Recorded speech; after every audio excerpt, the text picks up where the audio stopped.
শুভ দুপুর বন্ধুরা, আজকে আমি রবিবারের লাঞ্চের মেনু নিয়ে তোমাদের সাথে হাজির। আজকে রবিবারের লাঞ্চের মেনুতে দেখেছি টক ডাল।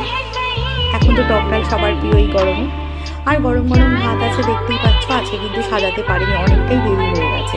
উচ্ছে আলু পেঁয়াজ ভাজা, পটল ভাজা। তো আজকে একটু দেরি হয়ে গেছে, খেতেই বসে যাবো একেবারে। তাই আগে থাকতেই লাঞ্চের মেনুটা তোমাদেরকে দেখিয়ে দিলাম। সঙ্গে আছে কিন্তু আর এখানেই শেষ নয়, আছে চিকেন কষা।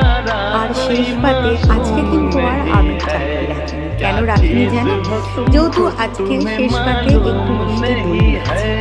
আর দইটা রেখেছি তার কারণ আছে, আমার ননদ আজকে এসছে আমার বাড়িতে। তো অনেকদিন পরেও এসছে আমাদের বাড়িতে, আমাকে দেখতেই এসছে। আমার শরীরটা ভালো ছিল না, কদিন কথা বলতে পারছিলাম না। তোমাদেরকে ভিডিও শেয়ার করেছি, কিন্তু সেটা আমার কথা দিয়ে নয়। যাই হোক, তোমরা নিশ্চয়ই সবাই ভালো আছো। আমি না একটু শরীরটা খারাপই হয়ে গেছিলো। যাই হোক, আবার তোমাদের সাথে গল্প করতে এসেছি, আবার তোমাদের সাথে গল্প করব। তোমরা সবাই ভালো থেকো, সুস্থ থেকো।